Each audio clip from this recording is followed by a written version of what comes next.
They say your children repay you with love. Mine repaid me with silence. My millionaire son bought his wife's mother a $200,000 ranch, the kind with horses, white fences, and a ribbon-cutting ceremony. But when it came to me, his actual mother, he handed me a contractor's receipt. Said, "Happy birthday, Mom," like I was a client. That's when I realized, if he saw me as a transaction, I'd make sure he never forgot the cost. I always knew my son would grow into someone powerful. Even when he was little, there was a kind of command in his voice. He never asked for things, he expected them. And most of the time, he got what he wanted. I was the one who made sure of that. I raised Nathan by myself after his father passed when he was 10. There were nights I didn't eat so he could. I worked doubles as a night shift nurse just to keep our tiny 2-bedroom apartment warm in the winter. I packed his lunches while half asleep. Ironed his shirts when I had no strength left in my arms. And when he got that scholarship to Berkeley, I cried harder than he did. So when Nathan made his first million at 29, you'd think maybe he'd say something like, "Thanks, Mom. Couldn't have done it without you." But no. He sent me a check for $2,000 in the mail with a sticky note that said, "Hope this helps a little. Red Heart N." That was the beginning. At the time, I told myself it was just the way he operated. Busy. Focused. Not good with emotional stuff. Men don't always know how to show love. And maybe, in his own way, he thought money was love. But over the years, that check became a blueprint. Every birthday, every Mother's Day, every Christmas, he didn't visit, he didn't call. He sent payments. One year it was a cruise I never asked for. Another year it was a new fridge, even though mine worked fine. And once for Mother's Day, he sent a $500 bottle of skincare cream and a note that read, "Stay young, Ma." I kept all of it. The notes.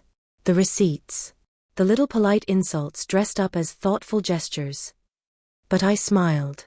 Always smiled. Because that's what we do, isn't it? Until my 75th birthday. I remember it was a Thursday. Quiet morning.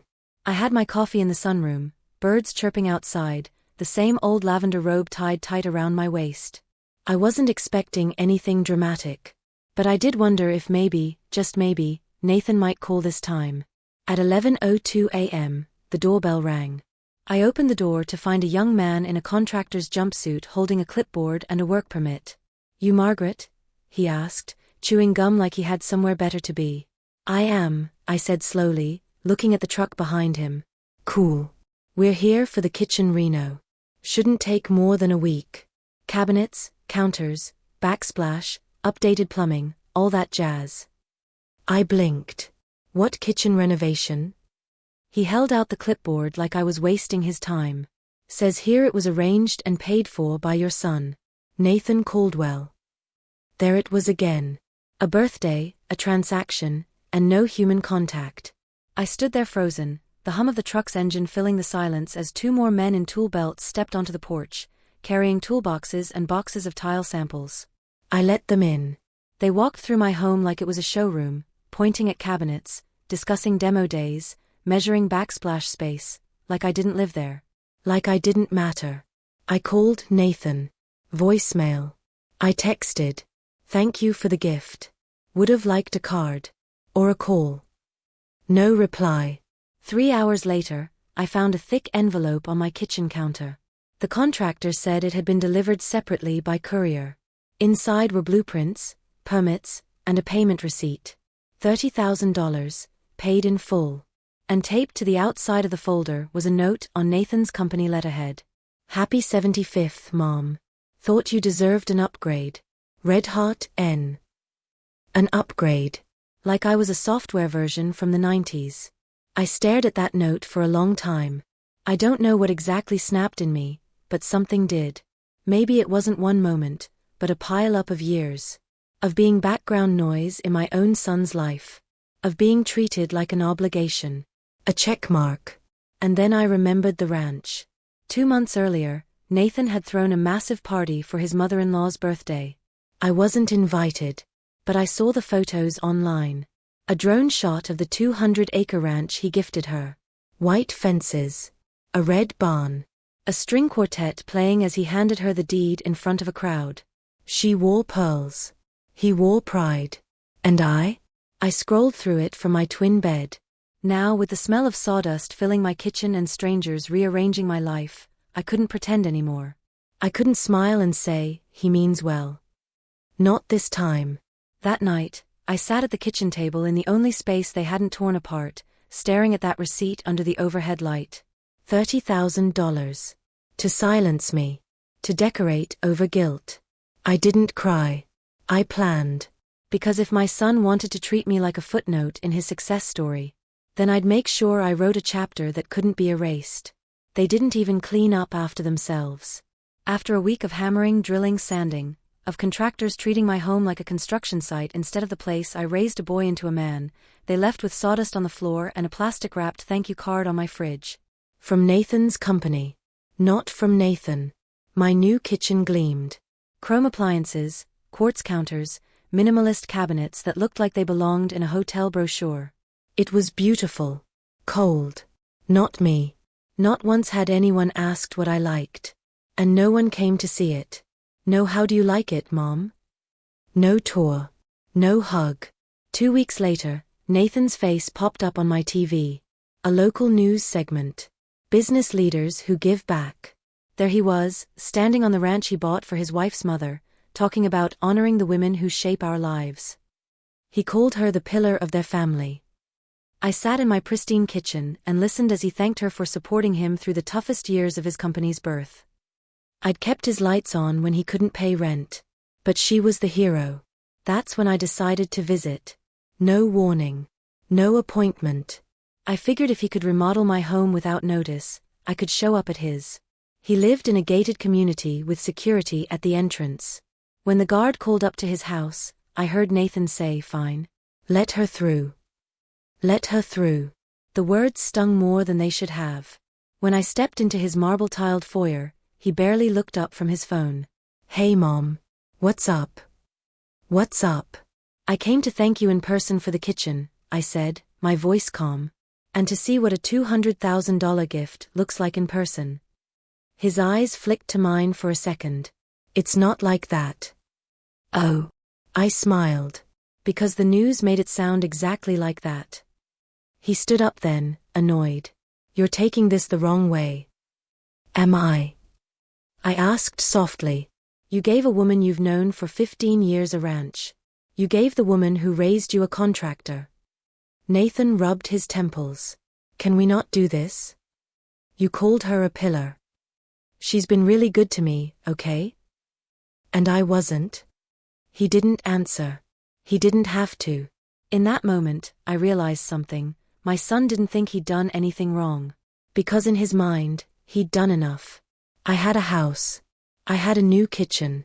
What more could I possibly want? Love? Respect? A sliver of acknowledgement? Too abstract for him. He dealt in assets, investments, renovations. Fine. Then I would speak his language. I spent the next week digging through my attic. Lifting boxes I hadn't opened in decades. Peeling back time like layers of old paint. I found everything. Nathan's baby shoes, his handmade birthday cards, old report cards, photos of us eating spaghetti on a tile floor because we couldn't afford chairs yet. I gathered it all. And then I opened a file I hadn't touched in 20 years, the original co-founding documents of his first company. My name was on them. Not his wife's. Not his in-laws. Mine. I'd mortgaged my house to help him buy his first office space. When the company went public, he rewrote the narrative, said it was self-funded. I knew where the bodies were buried. And I knew how to dig them up.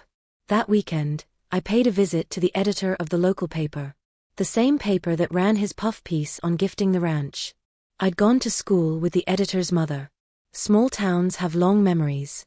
"I'm not here to destroy him," I told her. "I just want the truth printed for once." He erased me. She raised her eyebrows. "You sure you want to go public with this? People will talk." "Let them," I said. "They've been quiet long enough." By Tuesday, it was on the front page. Mother of tech CEO breaks her silence. I built that company in a housecoat. Inside was a photo of me, standing in front of my remodeled kitchen, holding the old documents in one hand and a baby photo of Nathan in the other. I didn't smile. I spoke from the heart. I told the reporter about sleepless nights and unpaid bills. I told her about the garage we converted into his first workspace. I told her how he used my old computer to write the original code. And yes, I told her about the $30,000 kitchen. By Wednesday, the internet got a hold of it. #ForgottenMothers started trending. I wasn't the only one, it turned out. Hundreds of women wrote in the comments, sharing how their children had left them behind once they made it. There was anger. But more than that, there was recognition. For the first time, I felt seen. Nathan called the next day. His voice was sharp, angry. "What the hell, Mom? You never liked when I raised my voice, so I raised the truth instead. This could ruin my image." "Maybe," I said quietly. "But you already ruined mine." He was quiet. Then he said the one thing I didn't expect. "You want me to apologize on TV or something?" I laughed. A bitter sound. "I don't want a performance. I want you to remember. Every night I slept on a recliner so you could have the bed. Every job I worked so you could dream. I want you to carry that truth the way I carried you." He didn't say another word. He hung up. And I sat down at the same table I had for years. Not because I needed validation, but because I had finally taken back the one thing they'd never thought I would, my voice. And I wasn't done yet. After the article ran, I expected the silence. Nathan didn't call for a week. No emails. No texts. No flowers. Not even the usual impersonal gift card I'd come to expect. Just silence, thick, sharp, and strangely satisfying. In that stillness, I found something I hadn't had in years, peace. Not because the world knew my story, but because I had finally told it. I wasn't hiding in anyone's shadow anymore, not my son's, not my own. I was proud of what I'd done. I'd built a life from scratch. Scrubbed blood off hospital floors and tears off my cheeks on the same shift. I raised a child who became a millionaire, and even if he'd forgotten where he came from, I hadn't. But of course, peace doesn't last long when egos are bruised. Nathan finally showed up. Not alone, never alone. He brought his wife. The one who only calls me when she wants to borrow something vintage or family meaningful for her own Instagram photos. She wore oversized sunglasses and a look like I'd personally insulted her ancestors. They didn't even knock. They just walked in like it was still their right. I was sitting at the kitchen table, the same one they'd never bothered to sit at with me. He started pacing. "I'm going to be honest, Mom. That article? You made me look like an ungrateful brat." I folded my napkin calmly. I didn't have to try very hard. His wife gasped. "Wow. That's what this is? Payback?" "No," I said. "This is honesty. Something neither of you are used to hearing." Nathan crossed his arms. "You embarrassed me in front of investors. You erased me in front of the world." He stared at me like I was speaking a different language. Maybe I was. Maybe truth has a dialect of its own, one only mothers speak fluently.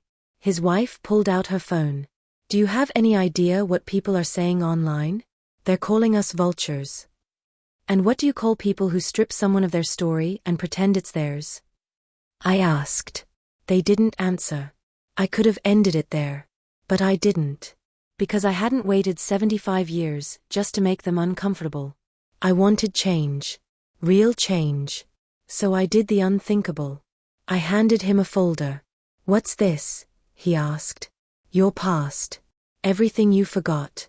And everything I own." Inside were copies of the original incorporation documents, bank transfers, photos of me wiring $40,000 from my home equity to his startup account, all legal, all documented. He flipped through it, slowly realizing what he was holding. "You're listed as a co-founder," he murmured. "I was," I replied. "Until your lawyers quietly had my name removed before your IPO. I still have the paperwork." His wife went pale. I leaned forward. "Now, I'm not suing. Yet. But I'm giving you a chance to fix this." Nathan swallowed. "What do you want?" I looked him in the eye. "I want my name back on your story." He blinked. I want credit. I want the truth reinstated on your website. In interviews. In your legacy. I want people to know that before there was a mansion, before the private jets and ranches, there was a mother working back-to-back ER shifts so her son could change the world. You're doing this for attention, he asked. No, I said. I'm doing this so I can sleep at night knowing I didn't let my silence be mistaken for agreement. He rubbed his jaw. You realize if I do this, there'll be questions. Headlines. Good, I replied. Let them come. His wife stepped in. You're blackmailing him. No, I said softly. I'm reminding him. Of the truth. Of decency. Of what it means to be a son. I stood up and walked to the door. You can take the folder with you, I said. You'll want time to think. But if I don't hear from your lawyer in 5 business days with a public statement and correction to the company records, I will take this to court. Nathan didn't argue. He didn't yell. He just looked small. For the first time, he looked like the boy I raised. Not the man the media made him. But that boy, the one who used to draw me Mother's Day cards in crayon and tuck daisies into my apron pocket, he was buried somewhere under layers of wealth and ego. Still, I had to believe he was in there. That night, I sat by my fireplace, tea in hand, staring at the quiet flicker of flame. I wasn't afraid of what came next. Because I wasn't that invisible mother anymore. I was a woman with power. Not because I was angry. Because I was finally done being erased. It's funny what happens when people realize you're not bluffing. 3 days after I handed Nathan the folder, not 5-3, his lawyer called me. Very polite. Almost too polite. Mrs. Bennett, your son would like to open a dialogue regarding your concerns and proposed solutions. Concerns, I repeated. That's a soft word for what he did. There was a long pause on the line. I wasn't interested in legal gymnastics. I was interested in truth. I assume you've seen the paperwork, I said. I have. Your contributions were significant. Significant. I repeated, trying not to laugh. I gave up my retirement savings. My name was on the first pitch deck. My blood pressure nearly put me in the hospital while Nathan was chasing his dream. Yes, ma'am. Which is why Nathan would like to offer a correction. Publicly. He's prepared to release a statement acknowledging your role as a founding partner. Not enough, I said, standing by my kitchen window, watching 2 crows fight over a crust of bread. I don't want a press release he'll bury under news of his next investment. I want it permanent. Define permanent. Website. Company history page. LinkedIn bio. All future investor materials. Wherever his name appears as founder, mine goes beside it. Another long pause. I'll speak to him, the lawyer said, and get back to you. I hung up and finally let out a long breath. You'd think winning would feel like fireworks and champagne. But it didn't. It felt like silence. Like reclaiming your name after it's been mispronounced for years. Like smoothing the wrinkles in an old photograph and seeing your younger self finally fully. That same evening, my doorbell rang. I opened it and there stood Nathan. Alone. No driver. No wife. Just Nathan in a gray hoodie and jeans, looking like the teenager who used to sneak back into the house after curfew. I read the folder, he said. Every word. And I forgot, he whispered. No, I said. You didn't forget. You chose to erase me. He flinched, but he didn't deny it. I thought I was protecting you, he muttered. Keeping you away from the business side of things. It gets ugly, Mom. I raised you through ugly. I could have handled it. We stood there in the doorway, evening air thick with everything we weren't saying. Finally, he looked me in the eye. I'm sorry, he said. For all of it. I'm not here for your guilt, Nathan. I'm here for your integrity. He nodded. That's fair. He reached into his jacket pocket and handed me a piece of paper. I'm releasing a new statement tomorrow. Rewriting everything. My team's already updating the website. I read the statement under the porch light. It began. Before I was a CEO, I was a son. And the woman who built this company with me, who gave me her savings, her time, and her belief when no one else would, is my mother, Lillian Bennett. I wouldn't be here without her. She is, and always will be, the co-founder of this company. I didn't cry, but I felt something soften inside my chest. Not forgiveness. Not yet. But possibility. Why now? I asked. He looked away. Because, when I saw the article, I realized something. You were never chasing the money. Or the recognition. You just wanted to be remembered, right? I nodded. We all do. He smiled faintly, the same crooked smile he had as a boy. Also, I might have received 1,000 angry DMs. That made me laugh, really laugh, for the first time in months. Nathan shifted on his feet. I know this doesn't fix it all. But, could we maybe start again? No, I said, and he froze. Then I added, but we can start forward. He exhaled, relieved. And for the first time in a long time, I saw him not as the headline or the brand, but as my boy again. Flawed, foolish, but trying. And maybe, that's all any of us can be. The next morning, the statement went live.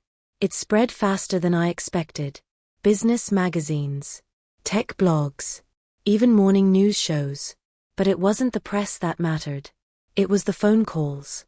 From old neighbors. From women I hadn't spoken to in decades. From other mothers who said, "Thank you for saying what we couldn't. You gave me courage. You reminded me I matter." That's when I knew, this wasn't just about me anymore. It was about all the mothers who'd been called dramatic or selfish for speaking up. All the parents forgotten in boardrooms while their children chased prestige. It was about legacy, not just in wealth, but in truth. A week later, Nathan asked me to visit the company headquarters. I hadn't been there since the early days, back when the office was our garage and I made grilled cheese on a hot plate between investor calls. The current building had a polished steel lobby, waterfalls, biometric scanners. But when I stepped inside, something caught my breath. Hanging above the reception desk was a new plaque. It read, "Founded by Nathan and Lillian Bennett. Mother and son. Dreamers and doers." Underneath, there was a photo of us. I was younger, holding a mug of coffee, laughing while he typed furiously at a laptop. I hadn't even known that picture existed. I touched the frame gently. "Welcome home," Nathan said beside me. And maybe, in some small way it was. Not because the building had my name, but because I'd finally reminded them, and myself, that my voice still mattered. And always had. I didn't go back to being invisible overnight, but I started to feel visible in ways that mattered. For the first time, when people talked about the company Nathan built, they didn't just mention him. They mentioned us. But it wasn't the headlines that changed me. It was what came after. The phone rang one morning as I was pouring myself a cup of chamomile tea. I answered out of habit, expecting a robocall. "Mrs. Bennett," a voice said. Female. Warm. "I'm Rachel, producer at Second Wind Radio. We'd love to have you on as a guest." I nearly dropped the cup. Turns out, someone forwarded my article and Nathan's statement to a journalist who specialized in highlighting forgotten founders, especially older women who helped build legacies from the background. At first, I hesitated. Radio? Me? I hadn't done a public interview in my life. I still got nervous speaking up at church potlucks. But something inside me, the same voice that had pushed me to hold my ground at Nathan's kitchen table, whispered, "Do it." So I did. The interview aired 2 weeks later. And it exploded. Not because I was flashy or dramatic, but because I told the truth. I talked about sacrifice, the kind of sacrifice that doesn't make headlines. Packing 2 lunches so your kid never goes hungry at school. Skipping the heating bill in December so you can buy him coding software. Working double shifts while hiding your limp, just so he never feels like he has less than anyone else. "I don't want a statue," I said on air. "I just want to know I wasn't forgotten. That all the quiet things I did mattered." After the segment ended, the host went quiet for a moment. Then she said, voice choked up, "You've reminded all of us what real legacy looks like." I thought that would be the end of it. But then something strange happened. Emails. Hundreds. From single mothers. From retired nurses. From young women starting their own companies who said, "I showed this to my mom, we cried together." And then came the speaking invitations. Colleges. women's groups, startup panels. Apparently, I had become something I never set out to be, a voice. Not just for myself, but for every woman who raised a king and got handed crumbs. And one day, I got a call from Nathan. "Mom," he said, nervous, "we've been invited to speak at the Forbes Generational Leadership Summit. They want both of us as co-founders."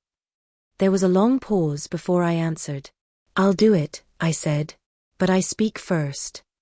He laughed, and for once, not out of mockery.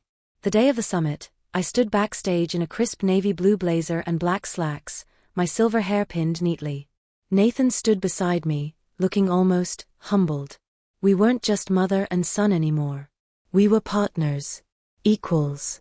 I stepped up to the podium and looked out over a sea of faces, investors, tech giants, young founders barely old enough to rent a car. And I spoke.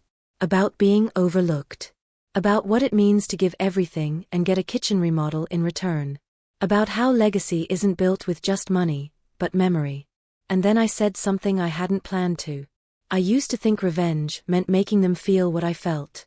Now I know, real revenge is making them remember who you are. The room went silent. Then erupted in applause. I stepped back, heart pounding. Nathan took the mic after, quieter than usual. He didn't try to overshadow. Didn't make excuses. He just said, "My mother is the reason I'm standing here. And I'm done pretending otherwise." For the first time, I believed him. A week after the summit, he invited me over to the ranch. Yes, that ranch. The one he gifted his mother-in-law while giving me a kitchen I hadn't asked for. I was hesitant. I nearly didn't go. But curiosity won. When I arrived, the gates opened and there it was, acres of golden grass, white fences, a red barn. And waiting in front of the farmhouse, a sign. Lillian's Lodge. I blinked. Nathan walked out, hands in his pockets. "I bought it back," he said. "She didn't even want it. Said it was too dusty for yoga retreats." I couldn't help it, I laughed. "You're giving this to me?" He nodded. "It's yours. To rest, to write, to raise chickens if you want. No cameras. No obligations. Just peace." I stepped onto the porch and ran my hand over the wood railing. "I don't need this to forgive you," I said. "I know," he replied. "But I needed to give it. Not as a son trying to fix things, but as a man finally realizing what he owes." We stood there in the late afternoon sun, cicadas buzzing, the scent of hay in the breeze. For the first time in years, I felt seen. Not by the world, I'd already taken care of that. But by my own child. That's a different kind of healing. One you don't beg for. One you earn. They say closure is a myth. That some stories never really end, they just fade into quieter versions of themselves. But I don't believe that anymore. Because I found mine. And I didn't find it through some grand apology or a tearful reunion. I found it when I stood on the porch of that ranch, breathed in the scent of morning dew and cedarwood, and realized I didn't need to be invited anymore. The ranch Nathan gave me wasn't about land. It was about reclaiming space, emotional, mental, and spiritual. A place that was mine because I'd earned it, not because someone handed it over with guilt and ribbon. The first week I moved in, I didn't unpack much. Just a few books, some photographs, and my old notebook, the one I used to jot down business ideas, recipes, and half-finished poems back in the day when I had to squeeze myself into the corners of other people's lives. Now I had a whole house, a whole horizon, just for me. People started calling it the Legacy Lodge. At first, it made me laugh. I wasn't trying to be symbolic. I just wanted chickens and quiet. But then something funny happened. Letters started showing up. Actual handwritten letters. From women in their 50s, 60s, even 80s. Some said, "My daughter-in-law mocks my clothes." Others said, "I raised my son while his father drank. Now he tells me I'm too emotional." But most of them said the same thing, over and over. I thought I was the only one. So I did what I've always done.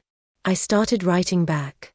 One by one, carefully, thoughtfully, personally. No AI. No printed cards.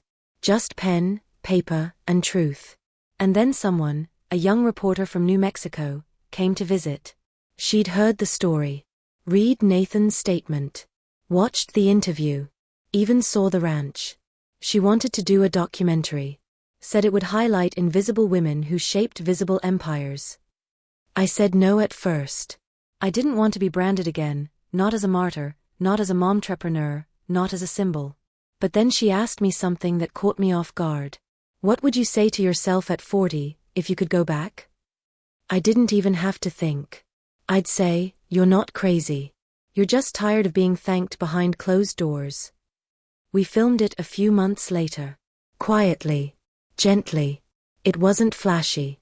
No dramatics. Just me, my notebook, and a lot of silence in between the truth. We called it The Other Founder. It went viral in a way that didn't feel loud, but lasting. And then one day, my phone buzzed with a message that made me freeze. It was from Nathan. A simple photo. His newborn daughter. Wrapped in a cream blanket, sleeping peacefully. And underneath, just 5 words. We named her after you. I stared at the screen, heart thudding. Not because I needed validation, but because that name, my name, had finally been given not just as a credit line, but as a legacy. A few weeks later, they brought her to visit. Tiny. Soft. Warm as sun-baked dough. Nathan held her out gently and said, "Would you like to meet the next Bennett woman?" I took her in my arms and held her close, breathing in her newness. And I whispered something in her ear. Something I never thought I'd get to say. You come from a line of strong women. Don't ever let them write you out of the story. I no longer chase acknowledgement. I no longer sit by the phone, waiting for my children to remember who made them. Because I already reclaimed my place. Not with bitterness, but with clarity. Not through shouting, but through strategy.